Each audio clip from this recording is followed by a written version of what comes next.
Hari ini saya akan bagikan tentang penundaan yang Tuhan izinkan terjadi di dalam kehidupan kita.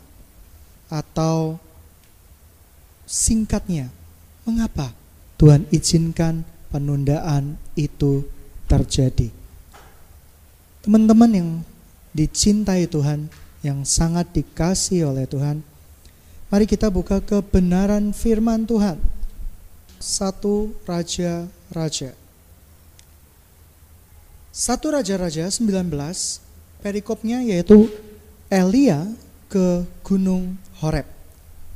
Ketika Ahab memberitahukan kepada Isabel segala yang dilakukan Elia, perihal Elia membunuh semua nabi itu dengan pedang, maka Isabel menyuruh seorang suruhan mengatakan kepada Elia, beginilah kiranya para Allah menghukum aku, bahkan lebih lagi daripada itu, jikalau besok kira-kira pada waktu ini aku tidak membuat nyawamu sama seperti nyawa salah seorang dari mereka itu.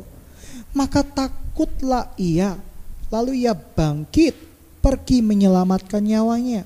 Setelah sampai ke Beersheba yang masuk wilayah Yehuda, ia meninggalkan bujangnya di sana.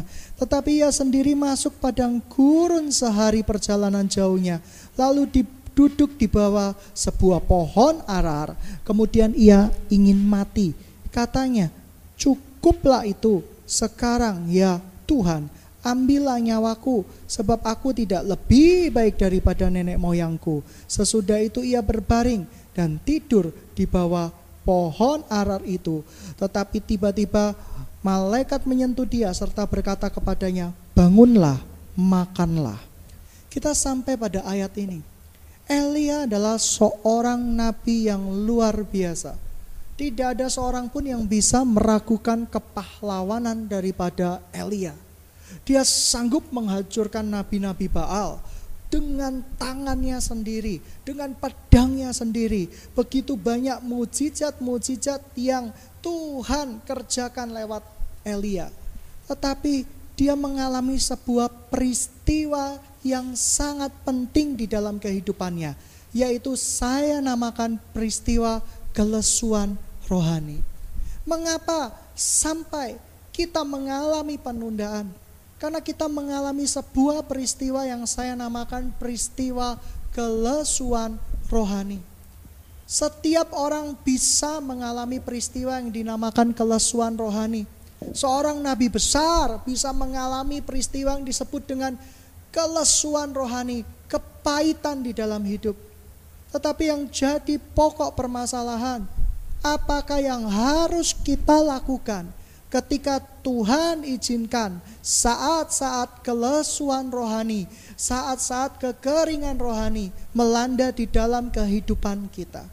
Mari kita belajar di dalam 1 Raja-Raja 19 ayat berikutnya. 5. Sesudah itu ia berbaring dan tidur di bawah pohon arar itu, tetapi tiba-tiba seorang malaikat menyentuh dia serta berkata kepadanya, bangunlah, makanlah. Ketika ia melihat sekitarnya, maka pada sebelah kepalanya ada roti bakar dan sebuah kendi berisi air. Lalu ia makan dan minum, kemudian berbaring pula. Yang pertama, ketika Anda mengalami kelesuan rohani, Anda tidak perlu melakukan sesuatu yang fantastik. Anda tinggal mau dilayani oleh Tuhan. Ikut cara Tuhan untuk memulihkan kita. Saya percaya ketika Elia, seorang pahlawan yang gagah perkasa, yang tadinya dia membunuh ribuan nabi Baal, dia lari ke padang gurun loh. Dia lari ke padang gurun. Dia tinggalkan bujangnya. Dia bertindak seperti seorang pengecut. Tetapi Tuhan izinkan itu terjadi. Sekali lagi, Tuhan izinkan penundaan itu terjadi di dalam kehidupan Elia. Tuhan izinkan keletihan itu terjadi di dalam kehidupan Elia. Tetapi yang pertama, Elia, dia bukannya melakukan sesuatu yang heroik, tidak. Elia tidak ada ayatnya terkatakan di sini bahwa dia langsung memuji Tuhan, memuliakan nama Tuhan. Tetapi yang saya mau garis bawahi, Elia tertidur. Dan dia dilayani oleh Tuhan sendiri. Ketika saat-saat tertentu kehidupan kita sudah sangat suntuk, Anda tidak bisa worship sama sekali, Anda tidak bisa melayani sama sekali, izinkan Tuhan melayani Anda sendiri. Dan jangan cari pelayanan menurut versi dunia.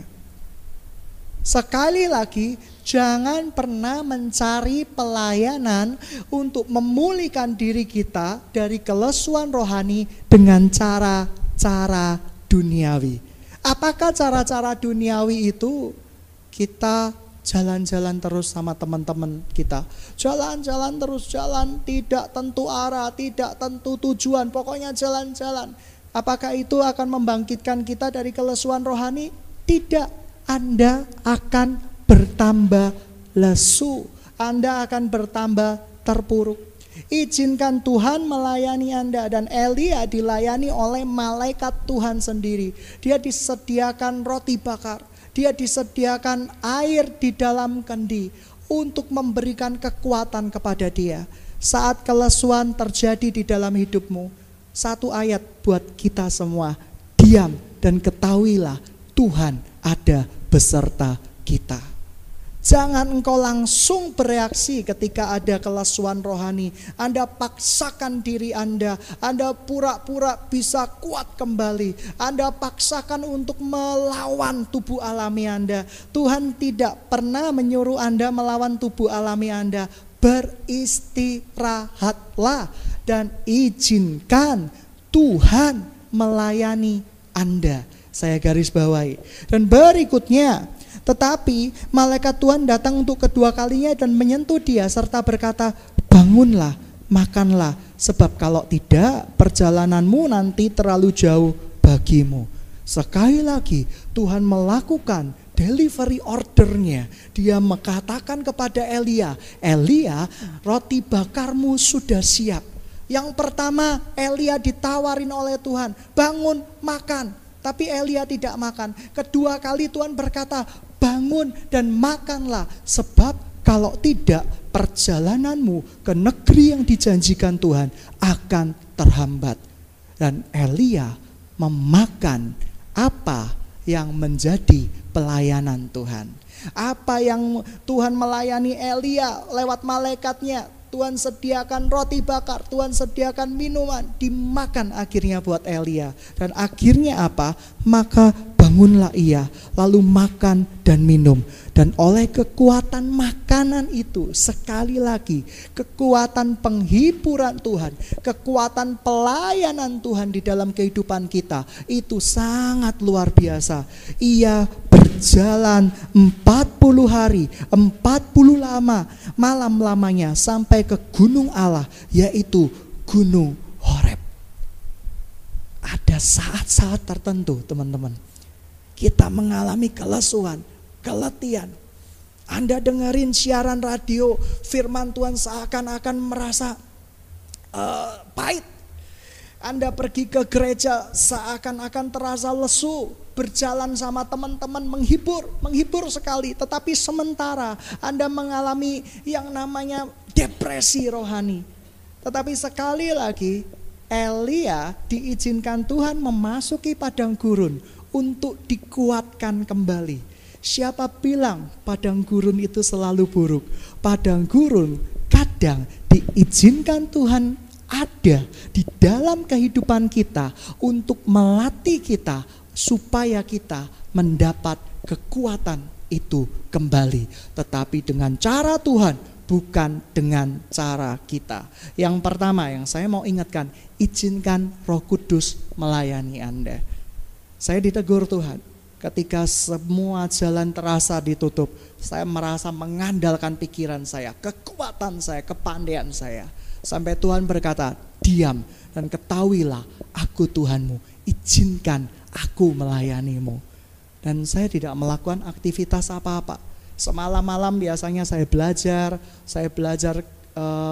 obat-obatan, saya belajar psikologi anak, saya belajar segala sesuatu yang akan mendukung kegerakan di tempat ini. Tapi Tuhan berkata, tidurlah, dengarlah lagu, dan izinkan saya melayanimu.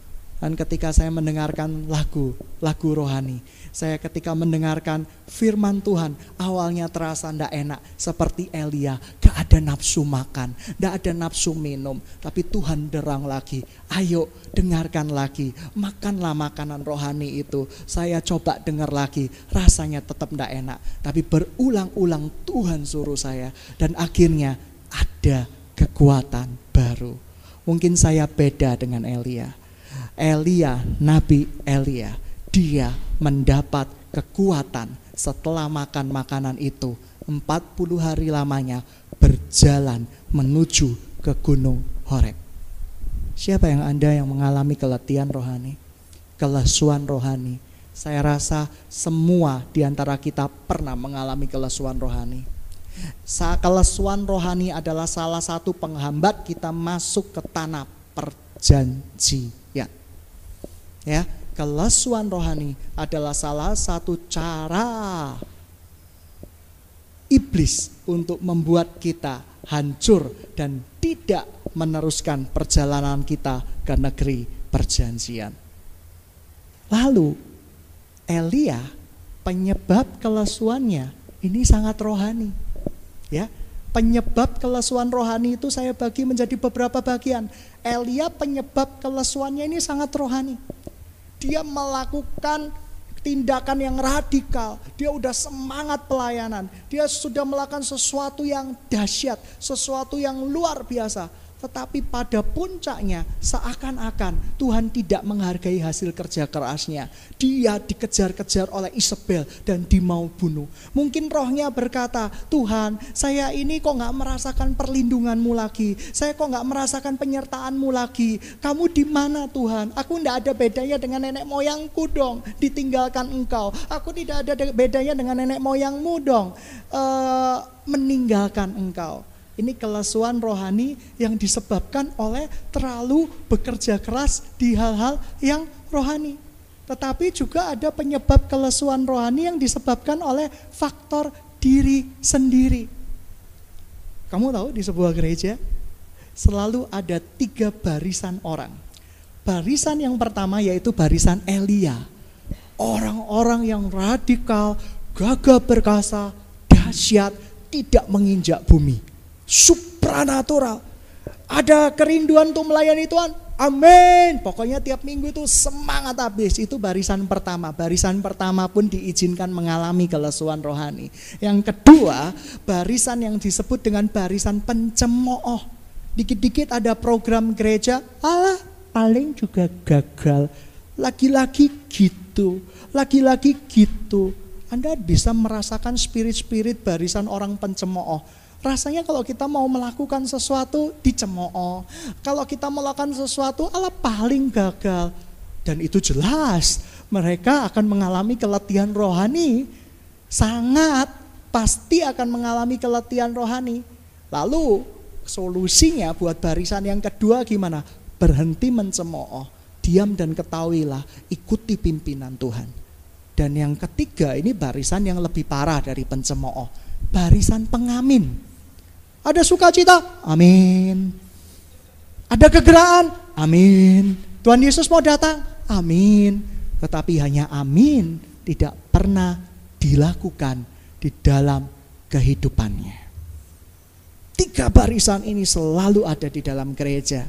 Anda coba introspeksi diri Anda masuk barisan yang mana? Barisan Elia, barisan nabi-nabi Allah yang sangar-sangar, luar biasa, berkarisma, dahsyat, tetapi kalau jatuh lebih dahsyat lagi. Barisan kedua, barisan pencemooh. Ya, gereja ngadain retreat, SOW dicemooh. Ya, paling gamenya ya gitu-gitu tok, kurang seru. Gereja ngadain acara makan-makan, gitu tok. Gitu tok. Seakan-akan ya, pernah gak nemuin seperti itu? Wah, itu sering gitu. Nah, orang yang seperti ini, kalau dia tidak bangkit, dia tidak mengalami fellowship dengan Tuhan, habis dia. Karena hidupnya akan terus-menerus menjadi batu sandungan buat orang lain dan batu sandungan bagi rencana Tuhan di dalam hidup dia. Yang ketiga yaitu barisan pengamin. Ini barisan suam-suam. Ya, tidak nyemooh, tapi juga tidak melakukan sesuatu yang dahsyat untuk kemuliaan nama Tuhan. Dan barisan-barisan seperti ini sangat memenuhi bangku-bangku gereja. Ada sukacita, amin. Tuhan Yesus mau datang, amin. Percaya enggak? Ada ketika Tuhan Yesus datang nanti kamu dijemput, amin. Tapi dia tidak pernah melakukan apapun buat Tuhannya. Dan itu 3 barisan ini sering menghuni bangku-bangku gereja. Ya, yang pertama, Tuhan izinkan penundaan rohani itu. Tetapi penundaan yang terlalu lama membuat kita tidak bisa masuk dalam tanah perjanjian. Kalau Elia tidak makan penghiburan dari Tuhan, dia mungkin tidak akan kuat berjalan melakukan visinya Tuhan. Dan berikutnya dia sampai ke Gunung Horeb, dan di situ Tuhan menyatakan dirinya. Dan dikatakan di sana sekali lagi Tuhan memberikan kekuatan di sana. Ya, di situ di Gunung Horeb, mari kita baca hari ini cukup pengajaran. Di sana masuklah ke dalam sebuah gua dan bermalam di situ. Maka firman Tuhan datang kepadanya, demikian, apa kerjamu di sini, hai Elia? Sekali lagi, Elia sudah dikasih penghiburan sama Tuhan. Dia pergi ke gunungnya Tuhan. Tapi ketika dia pergi ke gunungnya Tuhan, Tuhan berkata, kerja. Apa kerjamu di sini Elia? Dan berikutnya di sana dikatakan jawabnya, aku bekerja segiat-giatnya bagi Tuhan Allah semesta alam. Karena orang Israel meninggalkan perjanjianmu, meruntuhkan mezbah-mezbahmu, dan membunuh nabimu dengan pedang. Hanya aku seorang dirilah yang masih hidup, dan mereka ingin mencabut nyawaku. Ini ngelarikno diri. Ya, Elia ini kisahnya sedang melarikan diri. Lalu firman-Nya, keluarlah dan berdirilah di atas gunung itu di hadapan Tuhan. Lalu Tuhan angin besar dan kuat dan membelah gunung-gunung dan memecahkan bukit-bukit batu mendahului Tuhan. Tetapi tidak ada Tuhan di dalam angin itu. Ya, sekali lagi, tidak ada Tuhan di dalam angin itu. Dan sesudah angin itu datang gempa, tidak ada Tuhan di dalam gempa itu. Ya, dan sesudah gempa itu datanglah api, tetapi tidak ada Tuhan dalam api itu. Dan sesudah api itu datanglah bunyi angin sepoi-sepoi basah. Segera sesudah Elia mendengarnya, ia menyelubunginya mukanya dengan jubahnya, lalu pergi keluar dan berdiri di pintu goa. Maka datanglah suara yang kepadanya yang berbunyi, apa kerjamu di sini, hai Elia? Jawabnya, aku bekerja segiat-giatnya bagi Tuhan Allah semesta alam. Karena orang Israel meninggalkan perjanjianmu, meruntuhkan mezbah-mezbahmu, dan membunuh nabi-nabimu dengan pedang. Hanya aku seorang dirilah yang masih hidup, dan mereka ingin mencabut nyawaku. Firman Tuhan kepadanya, pergilah, kembalilah ke jalanmu. Saya garis bawahi ya, kembalilah ke jalanmu melalui padang gurun ke Damsyik. Setelah engkau sampai, engkau harus mengurapi Hazael menjadi raja atas Aram. Juga Yehu cucu Nimsi haruslah kau urapi menjadi raja Israel. Dan Elisa bin Safat dari Abel Mehola haruslah kau urapi menjadi nabi menggantikan engkau. Maka siapa yang terluput dari pedang Hazael akan dibunuh oleh Yehu, dan siapa yang terluput dari pedang Yehu akan dibunuh oleh Elisa. Tetapi aku akan meninggalkan 7.000 orang di Israel, yaitu semua orang yang tidak sujud menyembah Baal, yang mulutnya tidak mencium dia. Perjalanan Elia belum selesai. Dia harus melakukan panggilannya. Dia harus menyelesaikan panggilannya. Dia harus menyelesaikan garis akhirnya. Kalau saya baca di Raja-Raja, karakternya Elia itu bukan lemah lembut. Dia seorang yang radikal, berapi-api. Kalau orang China berkata unsur apinya kuat. Ya. Dengar di situ ada orang yang tidak cinta Tuhan terbakar. Gitu ya, semangat. Ada unsur air kan. Gereja Tuhan mulai banyak yang ditutup. Gak apa-apa lah, Tuhan pasti ada rencana. Tapi Elia tidak. Dia unsur apinya kuat. Terbakar. Ya, terbakar sekali ketika melihat ada ketidakberdayaan, dia terbakar. Tetapi Tuhan kita ini unik luar biasa. Seseorang dengan karakter yang berapi-api seperti Elia. Kalian menemukan ayat-ayat sindiran di tempat ini. Tuhan tidak menemuinya waktu badai. Kan keren. Tuhan menemui Elia waktu badai. Duer. Elia berdiri. Apa Tuhan? Keren. Efek animasinya dapat. Iya enggak? Guntur jalan, gua meledakkan batu, ceder. Terus Elia berdiri dengan jubahnya berkobar-kobar gitu ya. Dikipasi oleh malaikat, gitu ya.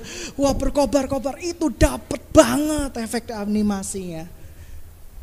Tapi orang yang berapi-api kayak Elia, yang biasanya disentuh Tuhan dengan cara berapi-api, tapi Tuhan selalu punya cara untuk memulihkan umatnya. Dia disentuh Tuhan dengan cara yang paling lembut. Dikatakan di ayat itu ada angin keras, tapi tidak ada Tuhan di situ. Biasanya, kenapa kok ayat itu berbunyi? Ini kalimat sindiran sebenarnya. Biasanya ketika ada angin keras, itu Tuhan datang. Ya, Elia mungkin sering terbiasa dengan cara Tuhan seperti itu. Elia, iya Bapakku lah. Yang kedua, guntur menyambar, kilat menyambar. Biasanya Tuhan datang dari sana, tapi dia tidak datang. Jujur ketika yang terakhir saya baca ini menyindir kita semua. Kita selalu batasi cara Tuhan untuk memulihkan kita. Kita anggap khotbah yang berapi-api selalu bisa memulihkan kita. Kita selalu anggap khotbah yang sepoi-sepoi belum tentu bisa memulihkan kita. Kita anggap puji-pujian praise bisa memulihkan kita. Worship gak bisa memulihkan kita. Ada yang berkata, kalau orang yang worship terus, itu gereja mati, gereja kuburan. Dia gak baca. Tuhan punya cara memulihkan umatnya. Dan justru dengan angin sepoi-sepoi. Di dalam bahasa angin aslinya, angin yang sangat lembut, menyejukkan. Tuhan datang, Tuhan ada di situ. Dan Tuhan memerintahkan kepada Elia, finish, selesaikan panggilanmu. Tetapi kali ini, Elia menyelesaikan panggilannya. Dan hadiahnya luar biasa besar. Rapture, diangkat langsung dengan kereta berapi. Itu hadiah yang luar biasa. Mengapa kita tidak pernah menyampai tanah perjanjian? Karena kita berjalan di tempat. Karena kita ditunda. Siapa yang menunda? Bukan Tuhan. Maunya Tuhan sih cepat. Tetapi kita ditunda oleh karena kebodohan kita, keletihan rohani kita, atau kita menjadi barisan-barisan di dalam gereja yang saya sebutkan tadi. Dan berikutnya, mari kita buka kebenaran firman Tuhan di dalam Markus. Mengapa kita belum memasuki tanah perjanjian? Mengapa Anda belum memasuki tanah perjanjian? Saudara, kamu tahu, saya diingatkan Tuhan terhadap api asing. Tahu gak api asing? Api yang lain. Api yang baunya kejijikan di mata Tuhan. Contoh Anda pelayanan singer, song leader. Anda tidak punya suara yang bagus. Suara bagus itu relatif ya. Di sini suaranya bagus-bagus dibanding orang yang gak bisa nyanyi gitu ya. Kalau dibanding oleh Indonesian Idol dan yang lain ya kita kalah lah ya. Tetapi dalam saya maksud seperti ini. Anda tidak punya talenta. Motivasi pelayanan Anda bukan untuk Kristus, tetapi untuk manusia. Contoh Ami song leader. Gilang cinta habis sama Ami, sudah ditolak 70 kali 7 kali 7 kali. Tetapi Gilang berkata walaupun 70 kali 7 kali 7, saya tetap akan mengejar. Karena firman Tuhan berkata selalu diampuni, selalu dimaafkan. Akhirnya dia mengejar Ami. Motivasinya yaitu bukan untuk Kristus. Motivasinya yaitu untuk Ami. Oleh karena itu Tuhan berkata, apa-apaan ini? Api apa ini yang dipersembahkan? Asing banget buat gua. Api asing ini bahaya sekali. Api yang asing mencemarkan api-api yang mulia yang mulai muncul di sekitar gereja. Apa motivasimu menjadi ketua Rekom?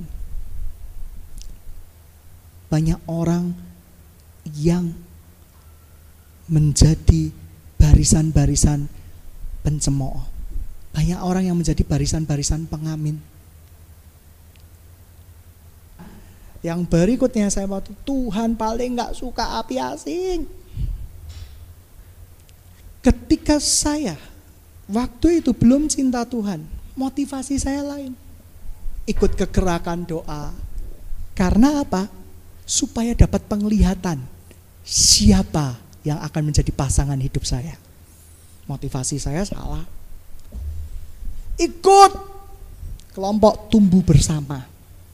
Supaya saya bisa bertumbuh bersama-sama saudara seiman saya. Dan saya bisa menemukan cinta di mana saya bisa bertumbuh bersama dia di dalam cinta itu. Wah, mulai berpuisi. Ya kan? Ini salah motivasinya. Asing sekali. Oleh karena itu hidupmu akan terasa hambar kalau kamu punya api yang asing. Dan berikutnya saya buka di dalam Markus 4 ayat 35. Pada hari itu, pada waktu hari sudah petang, Yesus berkata kepada mereka, marilah kita bertolak ke seberang. Mereka meninggalkan orang banyak itu lalu bertolak membawa Yesus beserta mereka dalam perahu, di mana Yesus telah duduk di dalam perahu-perahu lain juga menyertai dia. Lalu mengamuklah taufan yang sangat dahsyat dan ombak menyembur masuk ke dalam perahu itu dan mulai penuh air. Pada waktu itu Yesus sedang tidur di buritan itu di sebuah tilam. Maka murid-muridnya membangunkan dia dan berkata kepadanya, Guru, engkau tidak peduli kalau kita binasa.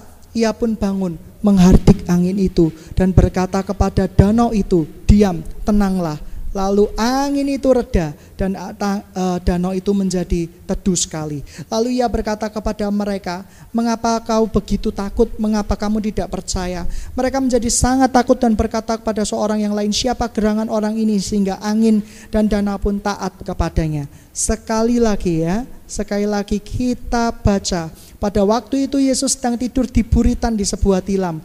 Maka murid-muridnya membangunkan dia dan berkata, ya, kita lompat ke belakang.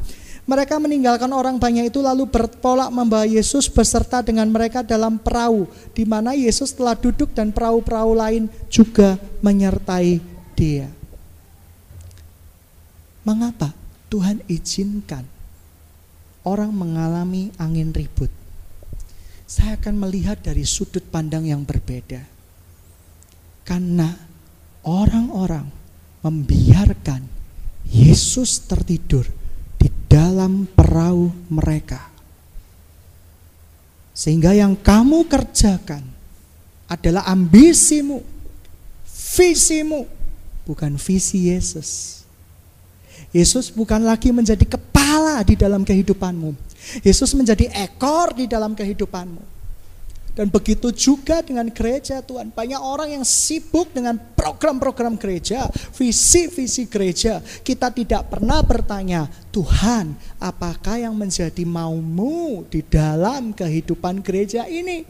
Apa yang menjadi keinginanmu Tuhan? Apa yang menjadi hatimu? Kita terlalu sibuk menjalankan perahu kita masing-masing. Perahu bisnis, perahu kesenangan, perahu pelancongan, vacation. Tidak ada salah kita berlibur, tidak ada yang salah, saya juga berlibur. Tetapi konteks ayatnya yaitu kita membiarkan Yesus tertidur di dalam perahu kita.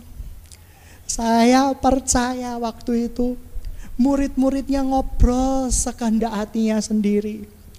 Tuhan Yesus tidak ditanya tujuan perahunya kemana. Anda lihat, Yesus tidak pernah ditanya tujuannya kemana.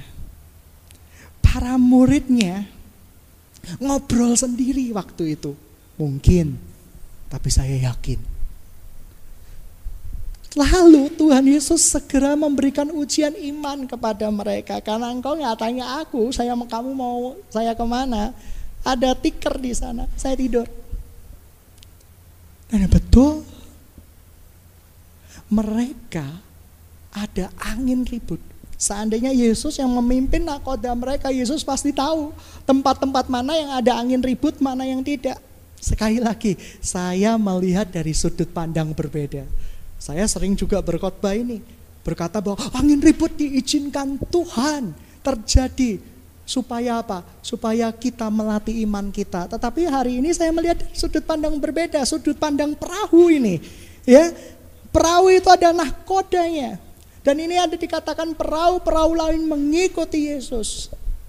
Tetapi nahkodanya bukan Yesus. Nahkodanya murid-murid Yesus. Oleh karena itu perahu-perahu yang lain celaka dan tenggelam bersama murid-murid Yesus. Karena murid-murid Yesus tidak mengandalkan Yesus. Saya ditegur. Sekali lagi saya ditegur. Saya diberikan Tuhan hikmat. Tapi saya sering kali menyalahgunakan hikmat saya untuk memperoleh kekuatan sendiri. Satu malam ketika sekolah kami ada badai-badai. Tadinya sudah mau mendapat misalnya ya license internasional, tiba-tiba kepending sebentar. Jebret. Saya mulai gelisah. Saya mulai seperti saya unsurnya api. Ya kan, mulai kebakar. Cari apa ini ya? Ini cari apa ini ya? Ini harus iblis, harus dilawan. Ini saya harus putar kalahkan iblis, gitu ya, seperti itu. Saya mulai jadi nahkoda sendiri. Saya nggak tanya Yesus lagi. Oleh karena itu Yesus izinkan badai, dar, gitu ya. Sampai kemarin saya berkata, God, izinkan saya meminta Engkau memimpin hidup saya lagi. Dan Tuhan berkata, diam, ketahuilah aku Tuhanmu, berdoalah. Yang nyetir perahumu itu siapa? Kamu sendiri apa Yesus? Amin. Yang nyetir perahu Anda itu perahu yang ada Yesus, tapi Yesus tidak dianggap, dan kamu anggap itu visinya Yesus. Apa seperti itu? Kalau seperti itu, badai pasti tidak akan berlalu. Ya kan? Tidak ada judul lagu badai pasti berlalu. Badai akan menenggelamkan perahu Anda ke dasar sungai yang paling dalam. Tanya Yesus sebelum berbuat sesuatu. Jangan pernah menjadi orang licik rohani. Kita lakukan usaha, bangkrut. Lalu kita berkata sama Tuhan, Tuhan, bukankah ini untuk kemuliaan-Mu, kerajaan-Mu? Wah, Tuhan, kamu gimana sih Tuhan? Tapi Tuhan tanya sama dia, siapa yang suruh? Kamu Tuhan. Kapan? Ya, kapan? Pokoknya kamu yang suruh. Jangan pernah menjadi seperti itu. Bertanyalah kepada Tuhan. Saudara, jangan pernah menjadi orang yang tidak dewasa secara rohani. Saya sedih. Banyak orang yang berulang-ulang jatuh ke lubangan yang sama. Jangan pernah orang menjadi anak-anak terus di dalam kerohanian kita. Pengennya apa dituruti terus. Pengen mainan dituruti terus. Pengen mainan itu, harus itu. Sesudah memiliki, so what gitu loh. Kamu bisa apa? Itulah anak-anak rohani.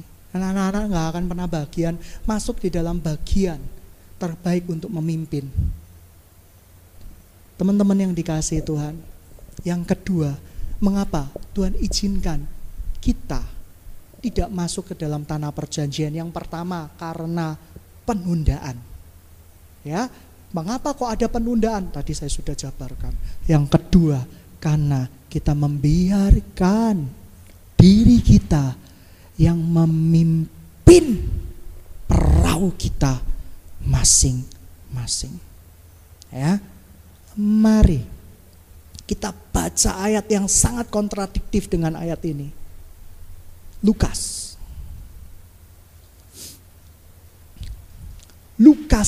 5. Saya panggil Lukas, Lukas sedang berjalan. Haleluya. Penjala ikan menjadi penjala manusia. Pada satu kali Yesus berdiri di pantai Danau Genesaret. Sedang orang banyak mengerumuni dia. Dia tidak mendengarkan firman Allah. Ia melihat dua perahu di tepi pantai.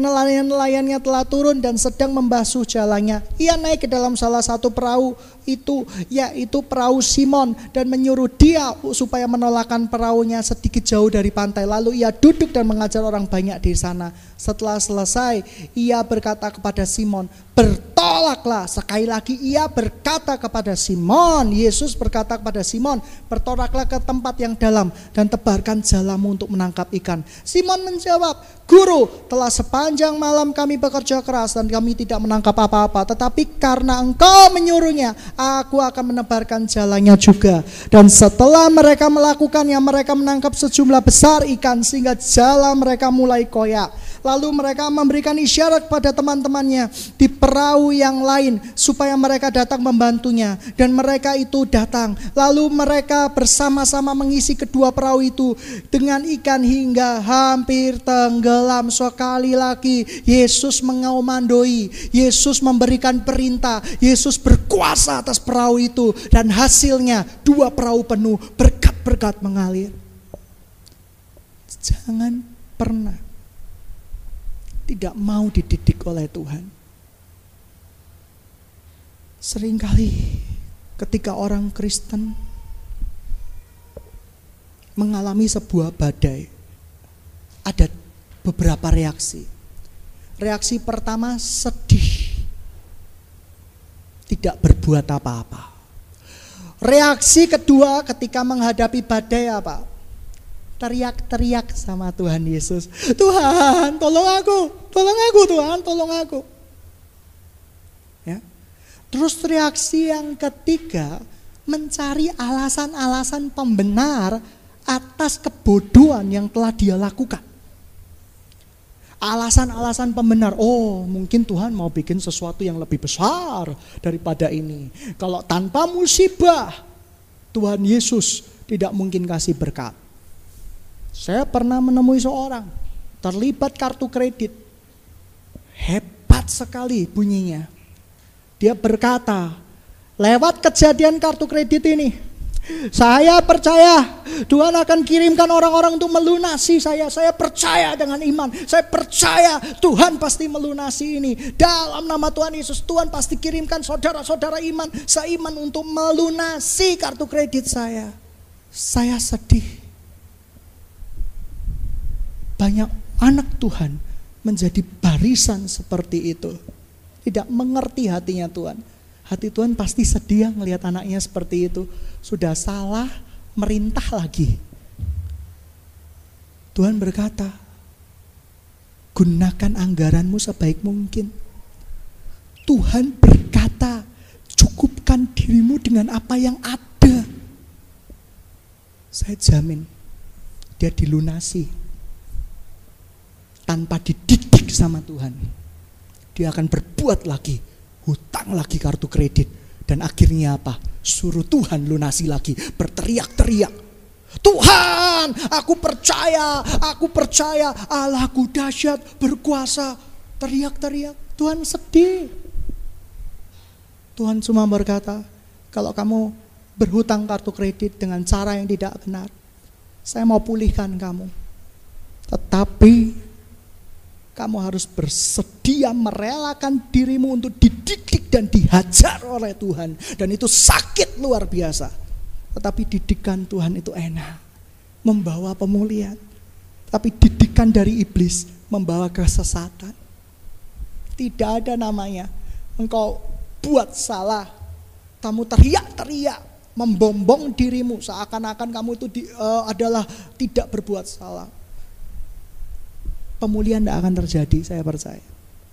Tapi Tuhan berkata, kalau orang datang tersungkur di kaki Yesus dan berkata, "Tuhan, saya utang kartu kredit. Ini salah saya. Ini ketamakan saya. Saya tidak mau pakai cari alasan Tuhan.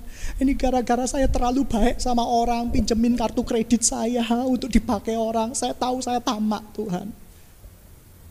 Tapi Tuhan, saya mau bertanggung jawab. Berikan saya solusi. Dan hari itu juga Anda akan dididik sama Tuhan. Diberikan penyelesaian sama Tuhan. Jangan pernah menyalahkan kesalahanmu pada orang lain. Ketika ada teman terhutang kartu kredit, dia mulai nyalakan Tuhan. Mengapa penghasilanku cuma beberapa juta? Buat beli susu anak tidak cukup. Iya, susunya terbaik semua. Anak saya susunya gak semahal itu. Ke dokter yang super duper spesialis. Spesialis anak, MH, terus pokoknya SH semuanya terlengkap gitu ya di sana ya. Seperti itu. Dan akhirnya dia terlibat hutang. Makannya gak pernah di rumah. Makannya selalu all you can eat everything. Tinggal gesek. Dan ketika terlibat hutang, dia mulai salahin Tuhan, dia benci sama Tuhan, dia mulai berkata, kenapa Tuhan biarkan saya miskin? Oh God, barang siapa mendengar, relakan hatimu dan bertobatlah. Sikap hati kita menentukan cara Tuhan memulihkan kita. Kalau kamu punya sikap hati yang buruk, habis kamu di mata Tuhan. Tuhan sayang sama kamu, tapi Tuhan tidak bisa tolong kamu. Kenapa? Karena tidak ada pengakuan. Saya sudah salah. Saya betul-betul gunakan itu untuk berfoya-foya bersama dengan istri saya dan anak-anak saya. Saya minta maaf Tuhan. Saya minta maaf. Saya percaya pertolongan akan datang setelah proses terjadi. Setelah pembelajaran itu terjadi. Banyak orang setelah mendengar khotbah ini mendapatkan ide. Kalau gitu hari ini juga malam ini saya berserta istri saya dan anak-anak berlutut, Tuhan minta maaf. Dan besok ada orang yang mengetuk pintu, tuk, hutang kartu kreditmu saya lunasi. Tuhan kita gak seperti itu. Kamu tahu, kita cheating Tuhan. Kita main kepribadian sama Tuhan. Oh, Tuhan sutradara kita loh. Dia tahu kan watak-watak orang-orang yang ada di dalamnya. Mau main watak sama Tuhan, tidak bisa. Kamu harus tahu, seorang perempuan yang berkata dijelekin Tuhan, tidak layak kamu terima ini dari aku. Dia tetap ngeyel sama Tuhan. Saya tahu Tuhan, saya bersalah, saya anjing. Tapi anjing pun berhak terima pemulihan. Tuhan berkata, imanmu besar, luar biasa. Dididik Tuhan tuh sakit. Bagi orang-orang yang mulai salahin Tuhan, kenapa aku gak pernah diberkati? Atau mungkin kalian dewasa muda kan, topiknya apa? Tuhan, kenapa aku tidak pernah mendapat pasangan? Koreksi diri, jangan salahin orang lain. Saya selalu kasih 3 hal untuk berpasangan: berdoa, berusaha, berkaca. Sering orang lupa, berdoa dan berusaha terus, tidak pernah ngaca. Gitu ya. Tuhan berikan pada saya yang terbaik. Tuhan berikan saya pasangan yang seimbang, yang cinta engkau. Engkau sendiri pun tidak cinta Tuhan. Tidak pernah kamu dikasih dong.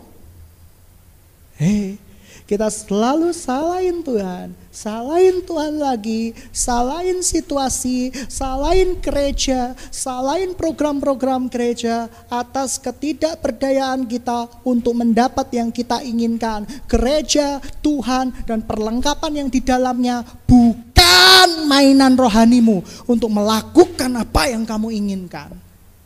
Jelas? Jelas, tidak marah kok, baik kok saya ini ya. Jadi yang berikutnya, jangan pernah gunakan itu untuk sebagai sebuah excuse, sebuah permisi untuk membenarkan jalan-jalan kita. Dan yang berikutnya, apa yang Tuhan minta? Kita balik ke 2 raja-raja. Ya. Kita bolak-balik terus sampai Alkitab kita habis. Ya, hari ini seperti itu. Yang terakhir, seneng kan kata-kata terakhir? belajar taat sama Tuhan 100%. Kalau engkau nggak taat, habis engkau. Teman-teman yang dikasihi Tuhan, yang cinta Tuhan, tahun ini saya mau cerita banyak, karena banyak dewasa muda sudahan. Saya mau cerita banyak apa kehendak Tuhan tentang pasangan hidup. Mengapa engkau diizinkan mengalami penundaan? Ya, bisa kan ayat itu berbicara tentang pasangan hidup? Mengapa kok tidak pernah mendapat pasangan hidup? Penundaan itu bisa dari dirimu sendiri. Ya, karena kamu bersikap pencemooh, barisan pengamin, ya kan? Mengapa kamu mengalami penundaan mendapatkan pasangan hidup? Ngacau. Cantik kok, bukan itu maksud saya.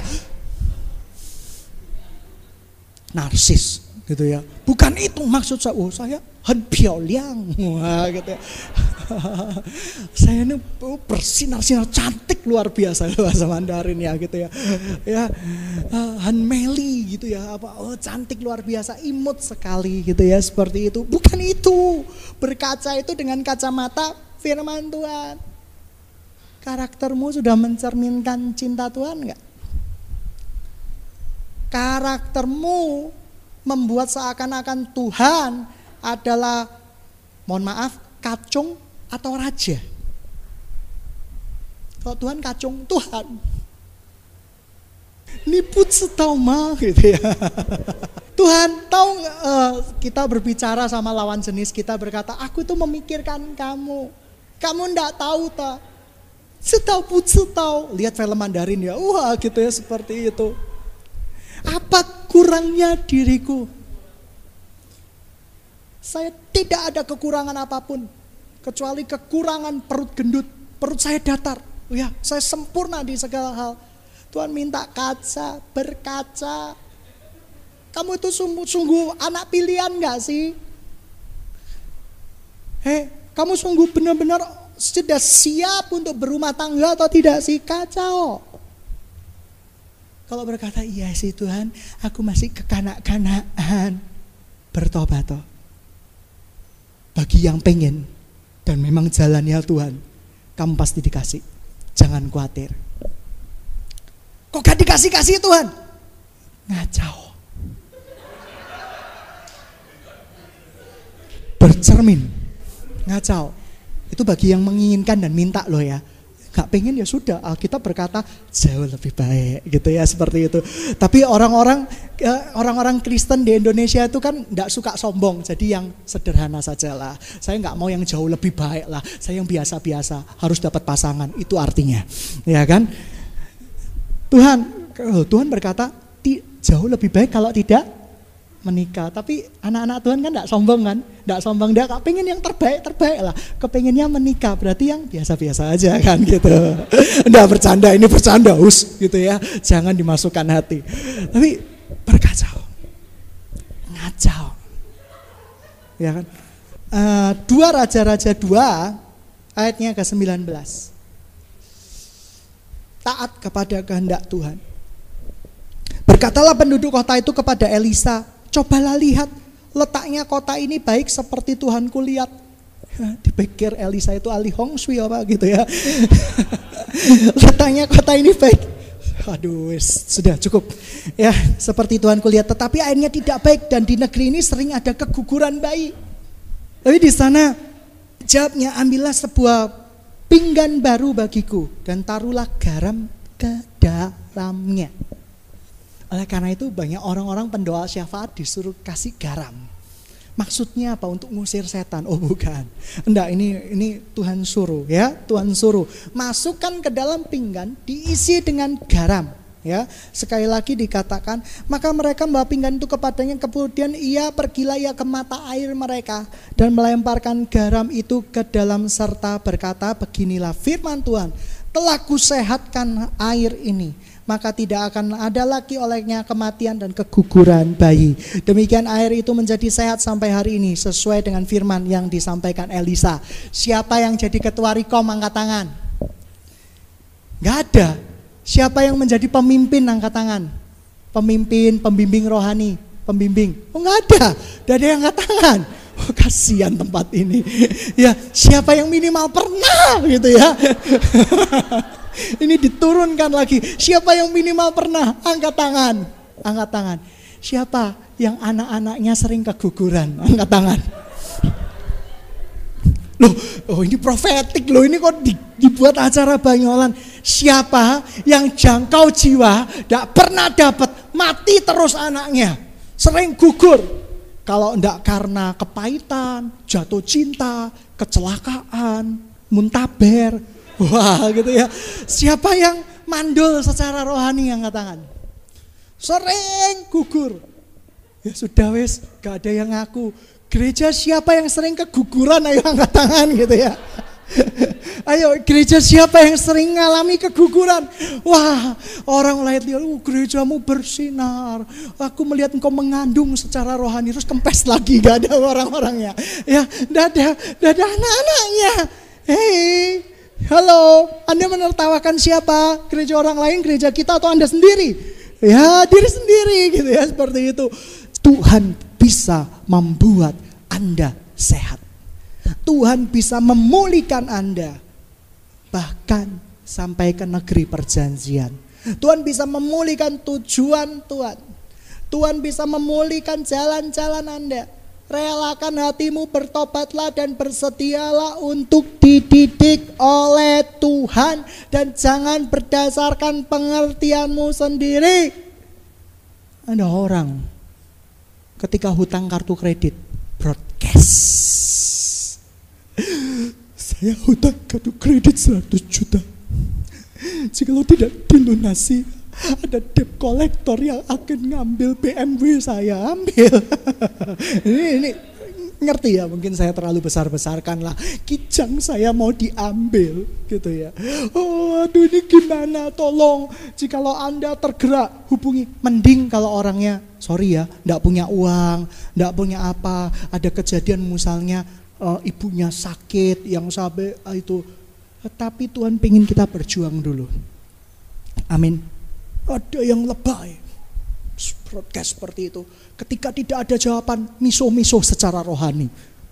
Keluarga macam apa itu? Nah gitu ya. Jadi ada yang seperti itu. Tetapi yang saya mau kasih tahu, izinkan hari ini, malam hari ini, membuat dewasa muda tidak mandul lagi. Ya kan? Dengan garam, percaya tidak akan disiramkan ke Anda. Saya bukan dukun sembur, gitu ya. Anda pulih. Dukun pun terinspirasi dari ini, tapi gak sehat itu namanya ya. Sudah tercemar bakteri-bakteri. Tetapi yang saya mau kasih tahu, ketika Tuhan menyehatkan air Anda, mata air Anda. Siapakah mata air kita? Roh Kudus yang ada di dalam hati kita. Apakah Roh Kudus bisa dicemarkan? Tidak. Harusnya Roh Kudus itu menjadi satu-satunya sumber mata air di dalam kehidupan kita. Tetapi kita mulai cari mata air yang lain. Kita mulai cari pemenuhan yang lain. Aku rasa sumpek. Saya cuma kasih tahu, ya, seperti itu. Mungkin Anda untuk memenuhi kebutuhan Anda akan Tuhan, Anda nggak cari Tuhan. Anda tamasya, keliling-keliling pulau sambil melihat-lihat pemandangan yang ada. Tolong panggilkan becak, ya, seperti itu. Jadi istilahnya Anda pergi ke pulau, Anda pergi kemana, pokoknya puas, ya. Anda cari sumber pemuasan yang lain, mata air Anda akan teracuni. Anda mencari mata air yang lain, sumber-sumber yang lain yang bukan dari Tuhan, Anda coba cari dengan cara yang tidak halal, Anda akan keracunan, mandul. Tapi ketika kita membiarkan Roh Kudus berkuasa dan menjadi sumber pemenuhan kita, yes, pemulihan dahsyat. Godaan itu selalu ada, men. Siapa bilang hamba Tuhan tidak pernah tergoda? Paling banyak digodain. Tetapi hanya orang gila yang berkata kepada iblis, godain kita dong. Dengan Dengan cara apa? Mendekatkan diri pada dosa dan pencobaan. Godaan selalu ada. Tetapi godain kita dong, itu bukan tipikal anak Tuhan, ya. Itu tipikal anak-anak ya yang lain lah gitu ya, seperti itu. Teman-teman sidang jemaat yang dikasihi Tuhan, Alkitab terlalu luas untuk kita jabarkan. Tapi mari kita tundukkan kepala kita hari ini. Kita mau Tuhan yang menjadi sumber pemenuhan kita, sumber pemuasan kita, dan sumber dari segala sesuatu. Siapa yang mau berkata sama Tuhan, Tuhan, mengapa aku sering mengalami penundaan? Mengapa sesuatu yang baik di dalam hidupku tidak kunjung muncul? Mungkin Anda berkata itu tentang pasangan. Mungkin Anda berkata itu tentang berkat. Mungkin Anda berkata itu tentang hubungan Anda dengan Tuhan. Tapi malam hari ini saya mau berkata, Tuhan sudah bukakan ayat-ayatnya buat kita semua. Mengapa kita tidak pernah mencapai tanah perjanjian? Karena sering tertunda. Mengapa sering tertunda? Pertama, Tuhan izinkan untuk mendewasakan kita. Tuhan mau berbuat dengan cara yang tidak seperti biasanya. Tuhan mau kita dihiburnya dengan caranya, bukan dengan cara-cara yang seperti sesudah-sudah. Atau yang kedua, Anda menjadi barisan pencemooh di dalam gereja. Dikit-dikit selalu mengambil sisi negatifnya, bukan sisi positifnya. Anda menjadi barisan sakit hati loh. Dan ketiga, Anda menjadi barisan pengamin, kelihatannya rohani, tapi gak ada satupun yang Anda kerjakan. Penundaan membuat kita tidak bisa masuk dalam tanah perjanjian.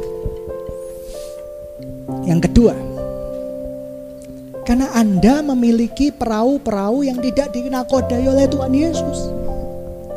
Anda menakodai perahu Anda sendiri tanpa pernah bertanya apa hati Tuhan, apa tujuan Tuhan di dalam perahu itu. Anda sibuk bekerja, Anda sibuk pelayanan, sampai Tuhan tertidur di perahu Anda. Dan ini sangat fatal. Dan akhirnya badai terjadi, menenggelamkan orang-orang yang ada di dalamnya. Atau Anda sibuk seperti Nabi Yunus, melarikan diri. Atau Anda sibuk bergaul dengan teman-teman Anda, teman-teman seperahu dengan Yesus, yang notabene tidak membawa Anda ke kemenangan, tetapi malah akan membuat Anda hancur dan berkeping-keping. Dan yang berikutnya, ada kemurahan Tuhan hari ini. Mau pergi ke negeri perjanjian yang penuh dengan susu dan madu? Saya cuma berkata, introspeksi diri. Buang semua kesombongan kita.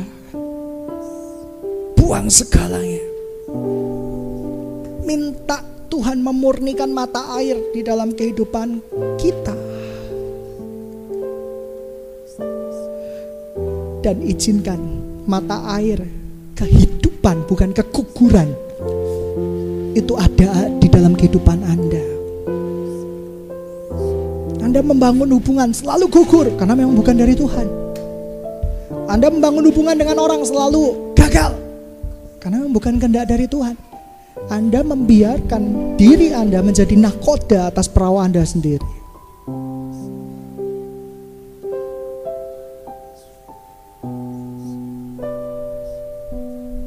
Sekarang saya mau bilang, siapa yang meminta malam hari ini Tuhan mengambil alih kembali nakoda kehidupan kita? Angkat tanganmu. Angkat tanganmu. Siapa yang meminta mata air kita dimurnikan? Angkat tangan kita. Mari kita bangkit berdiri bersama-sama. Tengadahkan tangan kita.